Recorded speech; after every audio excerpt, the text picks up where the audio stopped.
안녕하세요. 법대로 내 맘대로 박찬계 법무사입니다. 구독과 좋아요는 제게 큰 힘이 됩니다. 오늘 제목은 가설 건축물에도 법정지상권이 성립할까요? 입니다.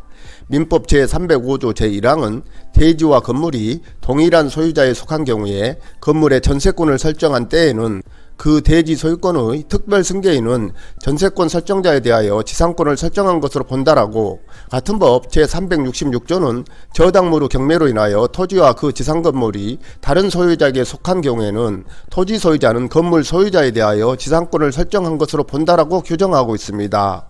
이를 법정지상권이라고 하는데, 지상권은 타인의 토지의 건물, 기타 공작물 또는 수목을 소유하기 위하여 그 토지를 사용하는 권리를 말합니다. 판례에 의하여 인정되는 지상권은 관습상의 법정지상권과 분묘기지권 그리고 공시 방법으로 명인 방법이 있습니다. 관습상의 법정지상권은 동일한 소유자에 속한 대지와 그 지상 건물이 매매에 의해 각기 소유자가 달라지게 된 경우에는, 특히 건물을 철거한다는 조건이 없는 한 건물 소유자가 대지 위에 건물을 위하여 취득하는 지상권을 말하며 무허가 건물이라도 상관이 없습니다. 분묘 기지권이란 타인의 토지 위에 분묘를 소유하기 위하여 분묘의 기지 부분을 토지로 사용할 것을 내용으로 하는 간섭에 의하여 인정되는 지상권 유사 물권을 말하고, 명인 방법이란 건물 외의 지상물, 특히 수목의 집단이나 미분리 과실을 토지와 분리하지 않은 채 토지 소유권으로부터 독립된 거래의 객체로 하는 관습법상의 공시 방법으로 그 지상물의 소유자가 예부의 제3자에게 명백하게 인식되도록 하는 방법입니다. 토재씨는 2019년 5월 16일 자신이 소유한 토지에 가설 건축물인 단층 창고 100평방미터를 지었습니다. 이 채권씨는 2020년 5월 30일 나씨에게 1억 원을 빌려주면서 이 토지에 근저당권 설정 등기를 마쳤습니다.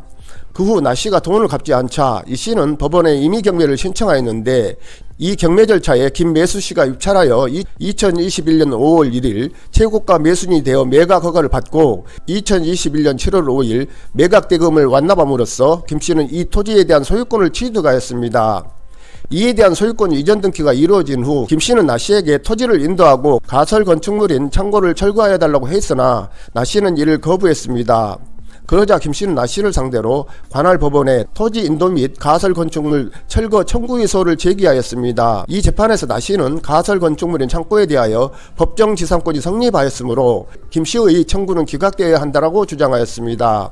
즉 민법 제366조에서 말하는 지상 건물에 가설 건축물도 포함되느냐가 쟁점이었습니다. 이에 대하여 제1심과 제2심은 이 창고에 관하여는 법정지상권이 성립하지 않는다고 판단하였는데, 나씨는 이에 불복하여 대법원에 상고하였습니다. 이에 대하여 대법원은 민법 제366조의 법정지상권은 저당권 설정 당시 동일인의 소유에 속하던 토지와 건물이 경매로 인하여 양자의 소유자가 다르게 된 때에 건물의 소유자를 위하여 발생하는 것으로서 법정지상권이 성립하려면 경매 절차에서 매수인이 매각대금을 다 낸 때까지 해당 건물이 독립된 부동산으로서 건물의 요건을 갖추고 있어야 한다. 독립된 부동산으로서 건물은 토지에 정착되어 있어야 하는데, 가설 건축물은 일시 사용을 위해 건축되는 구조물로서 설치 당시부터 일정한 존치기간이 지난 후 철거가 예정되어 있어 일반적으로 토지에 정착되어 있다고 볼 수 없다. 민법상 건물에 대한 법정지상권의 최단 존속기간은 견고한 건물이 30년, 그 밖의 건물이 15년인데 비하여 건축법령상 가설 건축물의 존치기간은 통상 3년 이내로 정해져 있다. 따라서 가설 건축물은 특별한 사정이 없는 한 독립된 부동산으로서 건물의 요건을 갖추지 못하여 법정지상권이 성립하지 않는다. 특히 이 창고는 건축법령에 따라 일정한 존치기간을 전제로 설치된 신고 대상 가설 건축물로서 처음부터 일시 사용을 위해 설치된 것이다. 따라서 이 창고에 관하여 법정지상권이 성립하지 않는다라고 판결하였습니다. 토지 경매에서는 나대지가 아닌 한 비닐하우스, 컨테이너, 농막 등이 설치되어 있는 경우가 있습니다.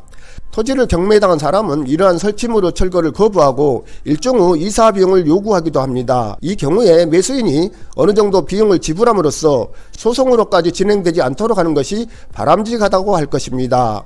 오늘은 여기까지입니다. 감사합니다.